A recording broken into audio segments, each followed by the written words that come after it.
quelle est l'idée du paradigme? C'est la première idée, c'est que la croissance de long terme provient de l'innovation cumulative, où chaque innovateur eh bien, construit sur la base des innovations qui ont précédé. Hein, on se pose toujours sur des épaules de géants, on marche toujours sur des épaules de géants. Donc ça, c'est la première idée, l'innovation est cumulative. La deuxième idée, c'est que l'innovation ne tombe pas du ciel, elle résulte d'investissements d'entrepreneurs qui poursuivent des investissements innovants, notamment en recherche-développement, parce qu'ils espèrent, en innovant, avoir des profits de monopole, des rentes d'innovation. Et c'est la perspective de ces rentes qui motive les entrepreneurs à investir dans l'innovation. D'accord? Si M. Arthur Mann, je pensais qu'il n'avait aucun profit, il ne ferait pas Mistral. D'accord? Voilà. Donc, et la troisième idée, c'est la destruction créatrice. Les nouvelles innovations remplacent les anciennes technologies. Et on voit qu'au cœur du paradigme schumpeterien, il y a une contradiction. D'un côté, il faut les rentes d'innovation pour motiver l'innovation, mais d'un autre côté, les innovateurs d'hier sont tentés d'utiliser leurs rentes pour empêcher de nouvelles innovations, parce qu'ils ne veulent pas, eux, être sujets à la destruction créatrice. Réguler l'économie de marché, c'est gérer cette contradiction. À la fois, tu dois donner des rentes, des encouragements pour que les gens entreprennent et innovent, et en même temps, tu veux être sûr qu'ils n'utilisent pas leur rente pour empêcher de nouvelles innovations. Donc ça, c'est politique fiscale, surtout politique de concurrence, joue un rôle très important, et on arrive à... Et c'est une théorie qui vous donne beaucoup de choses. C'est une théorie qui permet d'expliquer pourquoi il y a des pays qui croissent plus vite que d'autres. C'est à vous permettre de comprendre pourquoi le décollage a eu lieu en Europe au XIXe siècle et pas en Chine avant. Et là, on rejoint Mokir, mais nous, on a un vrai modèle. Et puis, la troisième chose, ça vous permet de comprendre pourquoi il y a des pays qui commencent à croître et qui s'arrêtent à mi-chemin. On appelle ça le syndrome de la middle income trap, de la trappe de revenus médians. Mais il y a des pays développés qui ont le même syndrome. Le Japon l'a eu. Le Japon a cru très vite de l'après-guerre jusqu'aux années 90, et après, le Japon a cessé de croître. Donc, le Japon lui-même est sujet au syndrome. L'Europe est sujet au syndrome. Nous, on a rattrapé les États-Unis en termes de PIB par tête entre 1945 et le milieu des années 80, et depuis, notre PIB par tête décline par rapport au PIB par tête américain. C'est le même syndrome. C'est-à-dire que nous avions des institutions très bonnes pour le rattrapage technologique, mais nous n'avons pas su passer du rattrapage technologique à des institutions qui étaient bonnes pour l'innovation à la frontière, pour l'innovation de rupture. Et le Japon fait face à ce problème, l'Europe fait face à ce problème. Donc voilà, et l'approche schumpeterienne permet de comprendre pourquoi on a ces middle income traps et qu'est-ce qu'on peut faire pour sortir de la middle income trap. Une autre énigme, c'est la stagnation séculaire. Par exemple, il y a eu la vague des technologies de l'information, la croissance a boomé aux États-Unis entre 1995 et 2005, et puis à partir de 2005, la croissance a décliné fortement, et ça, c'est l'énigme de la stagnation séculaire. Est-ce que c'est parce que les idées sont plus dures à avoir? Nous, on pense au contraire, c'est que pendant la phase où les technologies de l'information se sont déployées, la phase de haute croissance, il y a eu l'émergence d'entreprises superstars, les GAFAM. Les GAFAM, au début, elles ont porté la croissance américaine, mais elles sont devenues tentaculaires parce qu'elles ont fait plein de fusions-acquisitions. Elles se sont agrandies sans limite. Et après, elles ont fini par décourager l'entrée de nouvelles firmes innovantes. Donc on retrouve à nouveau la contradiction schumpeterienne, c'est-à-dire qu'ils ont porté la croissance, mais c'est ces mêmes forces qui ont porté la croissance qui finissent par devenir un frein à la croissance. Voilà. Et donc, si vous voulez, le paradigme schumpeterien permet de faire beaucoup de choses, et il permet aussi de penser la politique de croissance. Qu'est-ce qu'on doit faire en Europe? C'est le rapport Draghi. Hein. En Europe, pourquoi l'Europe ne fait pas assez d'innovation de rupture? Il n'y a pas un vrai marché unique, il n'y a pas un vrai écosystème d'innovation de rupture, qui est le capital risque et investissement institutionnel, et nous n'avons pas l'équivalence des DARPA, une manière pro-concurrence de faire de la politique industrielle. Donc tout ça, ça manque à l'Europe, et on voit que les Chinois et les Américains, ils ont réussi à réconcilier politique de concurrence et politique industrielle. L'Europe n'a pas réussi, pas pour le moment, à le faire. Donc l'Europe doit se réveiller, et elle doit mettre en place, elle doit réformer sa doctrine économique, on verra comment si les questions viennent, pour pouvoir se mettre en état de marche, pour stopper le déclin par rapport à la Chine et aux États-Unis, qui est vraiment dramatique. Voilà. Mais vous voyez, c'est une approche qui permet non seulement de comprendre un certain nombre d'énigmes, et que d'identifier, d'élucider un certain nombre d'énigmes historiques de l'histoire de la croissance, mais c'est également un paradigme, le paradigme schumpeterien, qui permet de repenser les politiques de croissance de manière totalement nouvelle. C'est pas seulement l'Europe avec le rapport Draghi, c'est également les pays en développement avec le rapport de la Banque mondiale, le World Development Report, qui s'appelle Middle Income Trap, qui explique, voilà, dans les pays émergents, les pays en développement, qu'est-ce qu'ils peuvent faire parce que vraiment l'idée de base du paradigme schumpeterien, c'est que la croissance, c'est d'abord permettre aux talents de s'exprimer. s'exprimer. Il faut permettre l'émergence de nouveaux talents qui viennent évidemment concurrencer les intérêts acquis, qui viennent sans arrêt concurrencer les entreprises existantes, mais tout ce qui fait barrage à l'entrée et au développement de ces talents est évidemment une barrière à la croissance. Et c'est ça la destruction créatrice. C'est que l'idée, c'est que la croissance, c'est lié à des nouveaux entrants, des nouveaux talents qui viennent sans arrêt challenger les intérêts acquis, les innovateurs d'hier. Les innovateurs d'hier doivent être sans arrêt challengés par les nouveaux innovateurs, par les nouveaux entrants. Et tout ce qui fait barrière, que ce soit le système éducatif, ou les barrières à l'entrée, ou le système fiscal, à ce processus-là, eh ben, est un obstacle à la croissance. Voilà, je voulais juste dire ces quelques mots-là. Peut-être ça montre un petit peu ce qu'on a fait, et puis peut-être qu'on peut passer à des questions. Je pense que c'était une introduction un peu à ce qu'on... Voilà. Donc peut-être qu'on peut passer à des questions. Et on est ravis donc de l'avoir avec Joe Mokyr, puisque lui, c'est l'articulation historique exactement du paradigme schumpeterien que nous développons, nous, par ailleurs.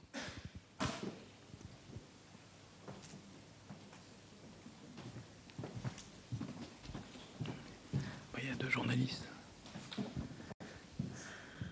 Oui. Bonjour, félicitations d'abord, monsieur le professeur. J'avais une question sur la Chine, parce que la Chine est en train de devenir un géant technologique. Est-ce que votre modèle fonctionne pour la Chine, ou est-ce que vous pensez que la Chine est dans un modèle de rattrapage ?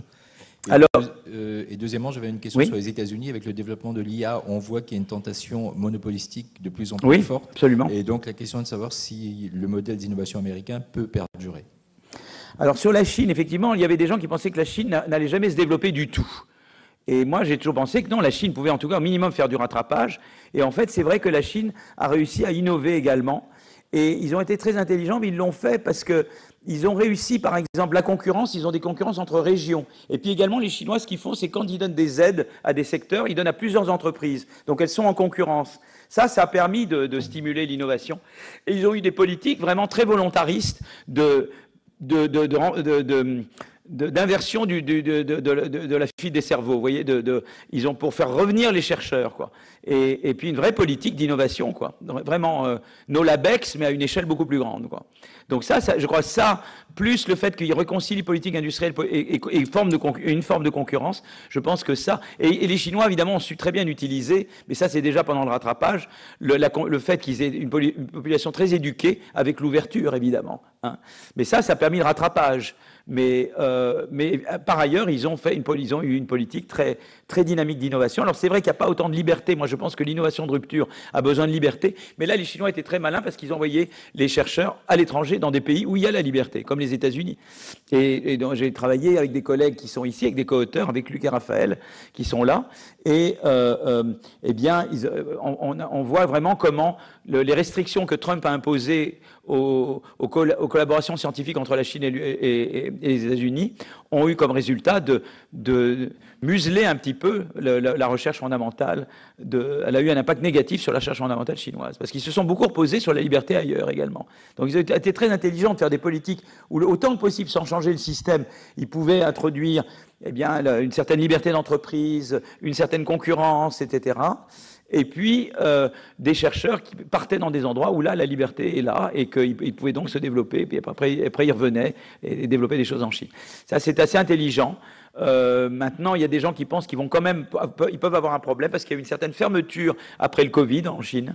Et donc la question est de savoir est-ce que la Chine va se refermer et donc tomber dans la middle income trap, ou est-ce qu'au contraire la Chine va se réformer et éviter la middle income trap. Donc ça, c'était une des gros. Et il se pose beaucoup la question justement. Et la deuxième question que vous m'avez posée, c'était sur les États-Unis. Oui, sur l'IA aux États-Unis, justement. Donc le gros problème avec les révolutions d'éthique, c'est qu'à un moment donné, les entreprises superstars, Google, Microsoft, les GAFAM, ont inhibé le potentiel de croissance d'éthique. Et le problème avec l'IA, c'est que les segments amont de la chaîne de valeur de l'IA sont dans les mains de Google, Microsoft, etc., Amazon, et que donc il y a le danger qu'une politique de concurrence inappropriée également inhibe le potentiel de croissance de l'IA. De la même manière que ça finit par inhiber le potentiel de croissance des technologies de l'information.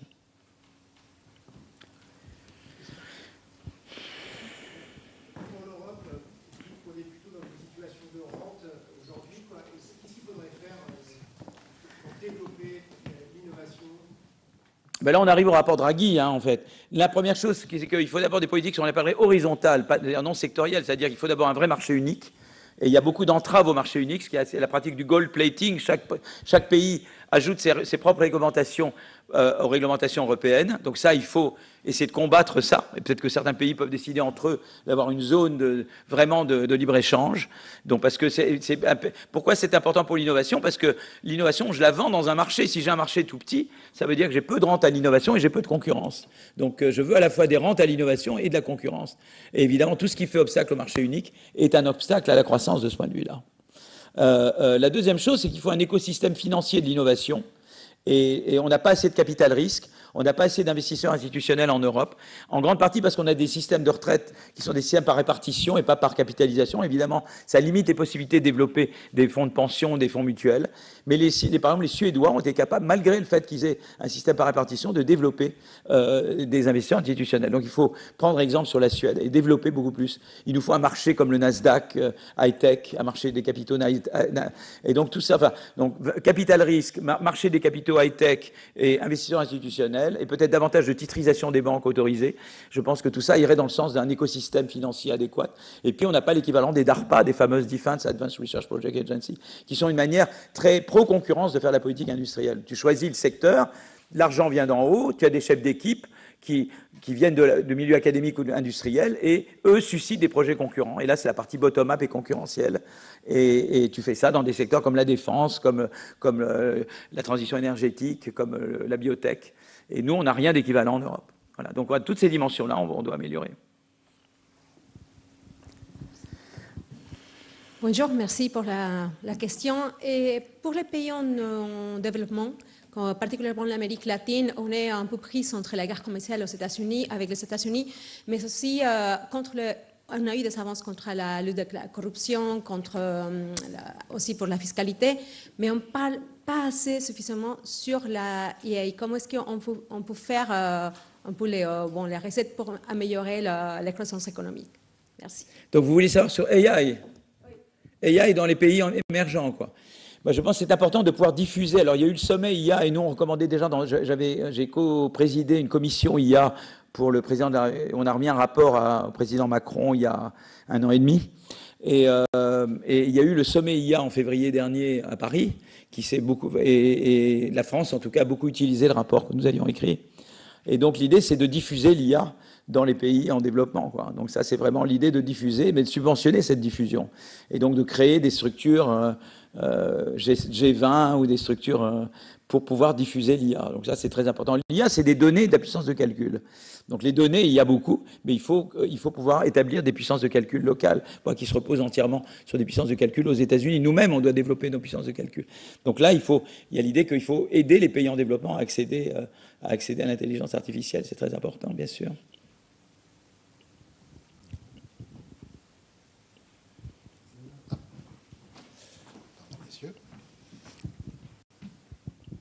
Bonjour, Manon Lamoureux pour Newstank Éducation et Recherche. Déjà, félicitations. Oui. On a évoqué du coup tous les autres pays et l'Europe. Pour la France, est-ce que vous avez des recommandations en particulier? Vous parlez de... Écoutez, j'espère que cet après-midi, le Premier ministre va faire un discours qui va permettre d'éviter la censure. Voilà, donc c'est la première chose. Hein. Donc moi, j'ai proposé que sur les retraites, on accepte de stopper l'horloge des retraites jusqu'en 2017, c'est-à-dire qu'on est à 62 ans et 9 mois, et qu'on stoppe là jusqu'en 2017. Et puis voilà. Et après, ça reprend, à moins qu'il y ait une nouvelle loi votée. Un nouveau président, un nouveau gouvernement peut faire voter une nouvelle loi. Je pense que ça, c'est une proposition que les socialistes ne peuvent pas refuser et qui permettrait, ça ne s'appelle pas vraiment la suspension, j'appelle ça interruption d'horloge. Et donc, comme ça, j'évite le terme suspension. Et j'espère qu'il y aura un compromis, parce que le drame pour la France, c'est si on est en instabilité politique, quoi. Si une nouvelle censure, ça serait dramatique pour la France. Nos taux d'intérêt continueraient à monter, notre spread continuera à monter, ça serait dramatique. Donc il faut éviter absolument la censure et quand même arriver à un budget. Je ne pense pas qu'on pourra faire 40 milliards d'économies, je pense qu'on peut arriver à 25-30, mais déjà je pense qu'on peut. Et donc il y a un certain nombre de choses qu'on peut faire, parce que ça redonnera à la France une crédibilité internationale et une voix en Europe, puisque si on doit mettre en œuvre le rapport Draghi, ça ne peut pas être l'Allemagne toute seule qui fait ça doit être l'Allemagne avec nous. Et avec d'autres pays, mais sans le tandem franco-allemand, rien ne peut se faire d'important en Europe. Donc c'est très important que la France mette de l'ordre dans sa maison et montre qu'elle est capable d'atteindre une certaine stabilité politique et proposer un budget qui est raisonnable, voilà, sans être extraordinaire, qui est raisonnable. Donc j'espère que parce que sans ça, on ne peut rien faire du tout. Par exemple, il faudrait qu'on puisse emprunter, qu'on ait des capacités d'emprunt pour investir dans l'innovation, dans la recherche. Mais si nous, on ne montre pas qu'on a un minimum de sérieux dans la gestion de nos finances publiques et le fait d'avoir un gouvernement qui tient la route, on n'aura aucune voie en Europe pour obtenir quoi que ce soit.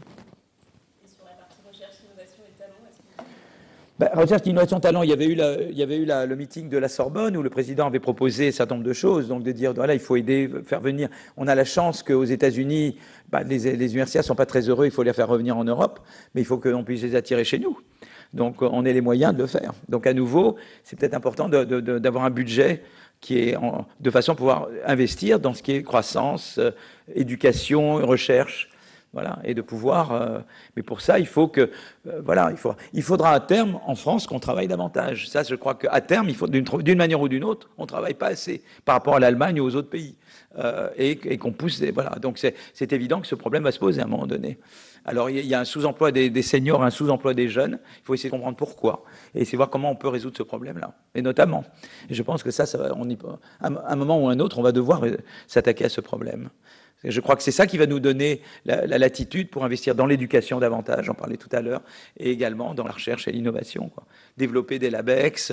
Les LabEx, c'est quelque chose qui a très bien marché. On aimerait beaucoup développer l'expérience, mais on a très peu de moyens pour le moment chez nous, pour le faire.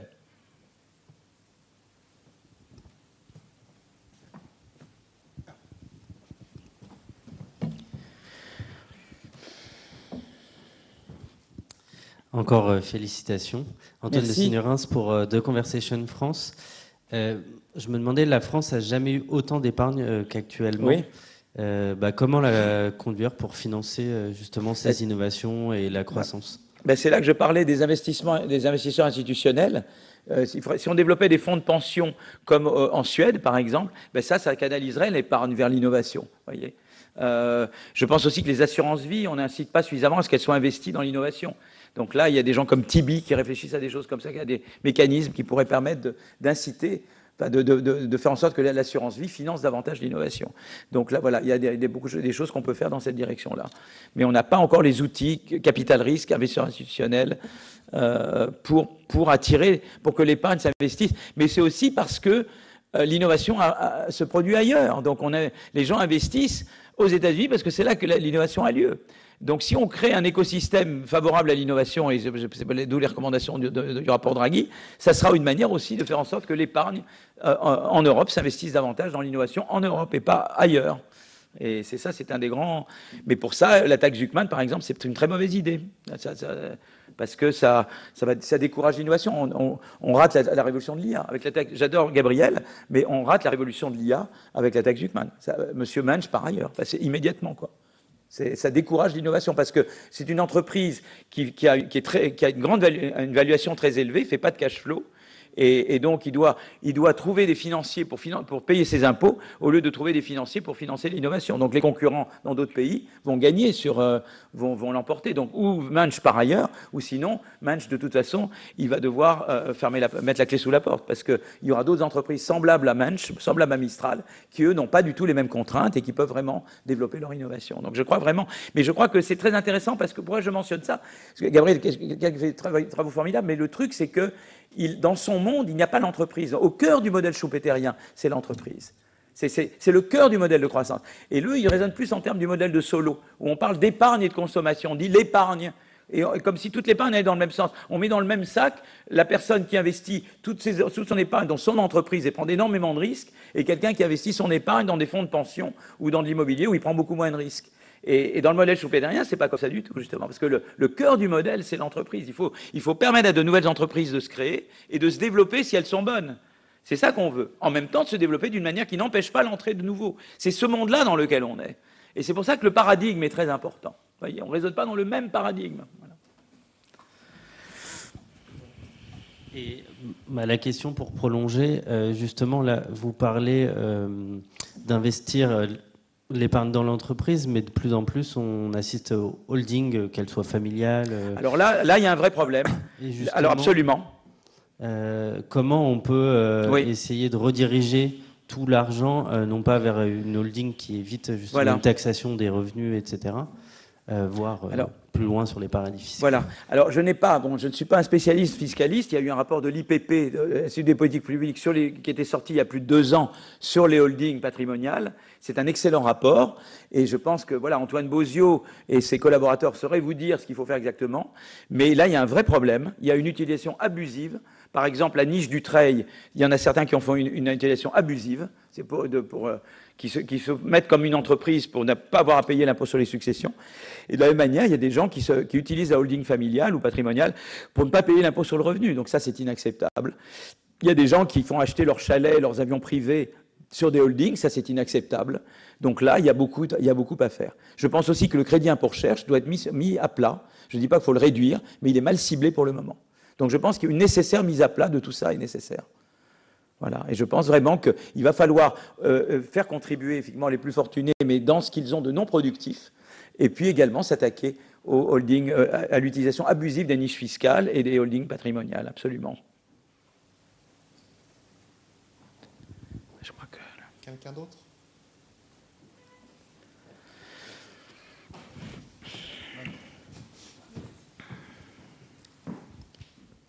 Une dernière question. Lors de la conférence de l'Assemblée Nobel, vous évoquiez ce que vous vouliez faire avec le prix et notamment que vous vouliez l'investir dans les travaux de votre laboratoire. Je voulais savoir si vous aviez eu le temps de réfléchir un peu. Et si vous aviez, non, pas tellement. Et, sur quoi vous voudriez travailler. J'aimerais en partie investir, oui. Alors, on a la bourse ERC, mais enfin, des fois, il y a des choses qu'on peut faire avec la bourse, des choses qu'on ne peut pas. Donc, j'aimerais en partie pouvoir investir dans ce qu'on fait. Parce qu'on développe de la recherche. Là, j'ai mon laboratoire qui est derrière vous, qui est tous ces jeunes formidables. Et justement, parler des jeunes talents et des jeunes, ben voilà, ils sont là. Et on développe plein de projets en parallèle sur la politique de R&D, sur la Firm Dynamics, sur croissance et IA et l'impact économique et environnemental de l'IA, sur la croissance verte et l'innovation verte. Et donc, on a plein de projets et, sur IA et environnement. Et donc, je voudrais qu'on puisse développer ces projets le mieux possible, quoi. Donc, si je peux contribuer encore davantage avec l'argent du prix, je serais ravi de le faire. Et parce que c'est ce paradigme, il se passe plein de choses, quoi. Donc, on peut faire plein de choses. Et il y a une nouvelle génération de chercheurs très talentueux qui travaillent dans ce domaine, et je veux pouvoir leur donner les moyens de le faire le mieux possible. Est-ce que, encore une question, ou c'est terminé pour vous tous? Voilà. Et pour les innovations, donc vous parlez beaucoup d'IA et de technologie. Est-ce que vous croyez aussi, là vous venez de parler de croissance verte, des innovations environnementales ou sociales qui peuvent tirer la croissance? Moi je crois beaucoup les deux. Je crois beaucoup dans les innovations sociales et environnementales, absolument. Donc environnemental, c'est toute une panoplie. Vous avez ce qu'on appelle les innovations d'atténuation de la hausse de température. Donc c'est tout ce qui est nouvelles sources d'énergie ou produire avec moins d'énergie, etc. Vous avez les innovations d'adaptation, les digues, les systèmes d'air conditionné qui consomment moins d'énergie ou qui sont moins chers. Ça, c'est des innovations d'adaptation. Et il y a des gens qui travaillent sur des systèmes d'amélioration pour refroidir l'air. Donc ça, alors je sais que c'est encore, quand on en parle, les gens sourient, mais la géo-ingénierie, où il y a d'autres pistes qui sont étudiées pour essayer de refroidir l'air dans des endroits où l'air est trop chaud. Donc il y a énorme. L'innovation verte, ça regroupe beaucoup de choses, mais ça regroupe également des innovations de comportement pour consommer moins dans nos comportements et dans l'organisation de la production pour consommer moins d'énergie. Ça, ce sont des innovations, évidemment. Mais je crois aussi dans la nécessité d'innovation d'organisation. Je crois beaucoup qu'on peut produire. Voilà, il y a tout le débat sur le travail, sur le travail à la maison, sur voilà, comment se partager son temps entre l'entreprise et le travail chez soi. Voilà, comment réorganiser le travail. Je crois qu'il y a des grands débats là-dessus. Et le bonheur au travail, je crois que c'est quelque chose aussi très important. Hein. Je crois que beaucoup de gens ne sont pas heureux au travail, donc il y a certainement des choses. Et en France, en particulier, il y a des gros problèmes vraiment de misère au travail, quoi. Donc je crois que beaucoup les gens veulent partir tôt à la retraite ou prendre beaucoup de vacances parce qu'aussi ils ne sont pas heureux au travail. Il y a un vrai problème là que Philippe Pon et d'autres ont dénoncé depuis très longtemps, mais qu'on n'a jamais vraiment attaqué. Et je crois que là, c'est de l'innovation également.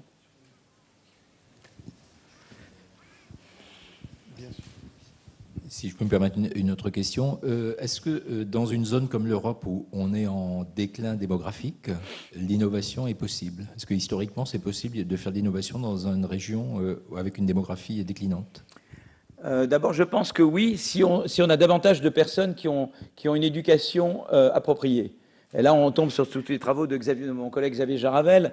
On a beaucoup d'Einstein perdus et de Marie Curie perdus. C'est-à-dire que d'enfants qui sont très, très intelligents, mais ils n'ont pas réussi à avoir les encouragements et savoir qu'on peut inventer, quoi. Vous voyez, c'est pas juste le savoir, c'est aspiration, les aspirations à innover. Moi, je vais beaucoup dans le lycée de zones défavorisées, puisqu'on a le campus de l'innovation pour les lycées qui fait partie de notre lab, et on va beaucoup dans des lycées de zones défavorisées où les jeunes nous disent, mais nous, on ne savait pas qu'on pouvait faire tout ça. Ils viennent au Collège de France, ils découvrent qu'il y a quelque chose qui s'appelle la recherche, ils ne savent pas. Donc, je crois beaucoup que l'éducation peut permettre à beaucoup de jeunes intelligents, issus de familles défavorisées, d'accéder à la recherche, de devenir innovateurs. La réforme finlandaise de 1970 a permis à beaucoup de jeunes de milieux modestes de devenir innovateurs. Donc, je pense que même avec une démographie déclinante, avec une bonne politique éducative, on peut faire en sorte qu'il y ait beaucoup plus d'entrants potentiels. Je parle toujours de l'entrée de nouveaux talents. On peut augmenter considérablement l'entrée sans avoir à jouer entièrement sur la démographie. Mais par ailleurs, je crois beaucoup à l'immigration intelligente. Je pense que la politique de zéro immigration est une politique totalement stupide. Je pense qu'il faut l'immigration. Il faut évidemment l'immigration choisie. Moi, j'aime beaucoup le système des points canadiens ou d'autres moyens de piloter l'immigration. Je crois aussi à la nécessité d'intégrer les personnes qui viennent. Mais je pense que l'immigration zéro, c'est une très mauvaise idée également. Mais je pense qu'il ne faut pas se poser uniquement là-dessus. Il faut également permettre à beaucoup plus de personnes, par l'éducation, d'accéder à l'innovation.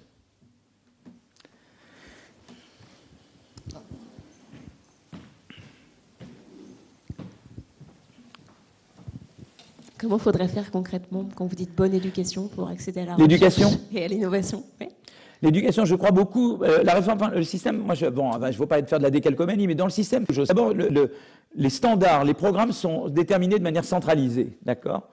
Les standards de formation des maîtres, c'est aussi standardisé. Tu ne peux pas être professeur là-bas si tu n'as pas fait 5 ans d'études après le bac, dont au moins 1 année et demie de pédagogie. Et puis, il y a recyclage régulier. Et ensuite, les écoles sont assez décentralisées, la gestion des écoles, mais c'est inspecté, quoi. Tu vois, tu as une évaluation. Je trouve que c'est un bon système, c'est un bon mélange de centralisé et de décentralisé. Et je crois que ça marche très, très bien. Et puis, il y a évidemment le tutorat. Il y a peu d'élèves dans les classes, des profs très bien formés, très bien payés, très respectés, et les devoirs sont faits en classe. Et les devoirs sont faits à l'école, et il y a des tuteurs. Moi, je crois que tout ça, c'est important. Et je crois beaucoup qu'il faut mettre l'accent sur le calcul et la grammaire. Je suis très... Et pas mettre trop à la disposition des enfants trop tôt les iPhones et tout ça, quoi. Donc je pense que moi je suis pour les manuels, je suis très très réactionnaire de ce point de vue-là. Je suis pour les manuels, je suis pour le calcul, la grammaire, la dictée, faire des dictées, ça n'a rien d'infamant. Vraiment beaucoup de ça, et que à l'école les devoirs soient faits, quoi, et que les enfants soient suivis. Je crois qu'avec ça on relève les niveaux PISA. Je suis convaincu. Mais il faut tout ça et ça coûte de l'argent. D'où l'importance d'économiser ailleurs pour pouvoir dépenser davantage, mais mieux dans l'éducation, quoi. Philippe, on va arrêter. Est-ce que tu souhaites conclure? Écoutez, voilà, non, non, mais ce que je veux dire simplement, c'est que moi, je sais qu'on est dans une période de grand pessimisme, et je sais qu'il y a beaucoup de raisons d'être pessimiste, mais je pense qu'il y a des lueurs d'espoir, il y a des sujets d'espoir. Et je crois qu'on a en Europe des scientifiques de haut niveau, et puis l'Europe, elle a des valeurs. L'Europe, c'est la liberté et la démocratie. Maintenant, c'est en Europe plus qu'ailleurs. L'Europe, c'est le modèle social. Je n'aimerais absolument pas imiter le modèle social américain, qui est vraiment épouvantable. Et puis 3, quand même l'environnement, l'attachement à l'environnement. Et l'Europe est porteuse de ces valeurs. Donc on a de merveilleux scientifiques et on a des valeurs. Voyez. Et je pense que ça nous donne un soft power, comme on dit. Et donc l'Europe a une capacité, devrait pouvoir être un pôle de croissance et de développement dans le monde. Voilà. Et donc il faut simplement qu'elle ajuste ses politiques, ses institutions. L'Europe a été construite de manière très rigide. C'est-à-dire qu'il fallait, c'était beaucoup des règles, quoi. C'était c'était l'après-guerre, c'était des pays qui s'étaient fait la guerre. Donc il fallait surtout avoir des règles pour qu'ils arrêtent de se taper dessus, quoi. Et qu'ils travaillent ensemble. Mais trop de règles, quoi. Trop de règles et trop contraignant, et puis c'est très hayekien, c'est-à-dire qu'il fallait s'assurer que chaque pays, on limitait ses marges de manœuvre. Donc Maastricht, 3%, un déficit de plus de 3% du PIB, quelle que soit l'utilisation, sans distinguer entre les investissements de croissance et les dépenses de fonctionnement. Au nom de la politique de concurrence, qui était en fait une politique d'intégration, on empêchait toute politique industrielle. Ensuite, un budget très faible, très petit budget européen. On est un géant réglementaire et un nain budgétaire, mais on doit faire des grands investissements. Donc l'Europe doit changer sa doctrine économique et évoluer et adapter son modèle social pour mieux le préserver. Je pense que c'est important. Mais avec l'idée qu'on veut un modèle social. On veut de l'innovation, mais on veut également un modèle social qui soit bien meilleur que le modèle américain.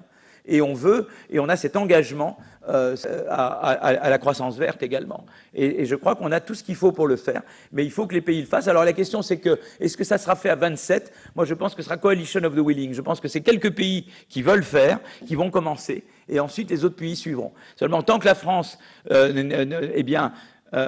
met pas sa maison en ordre, la France est absente. Donc il faut que la France mette sa maison en ordre. Donc j'attends beaucoup du discours de politique générale de cet après-midi. Voilà. Pour conclure, merci beaucoup.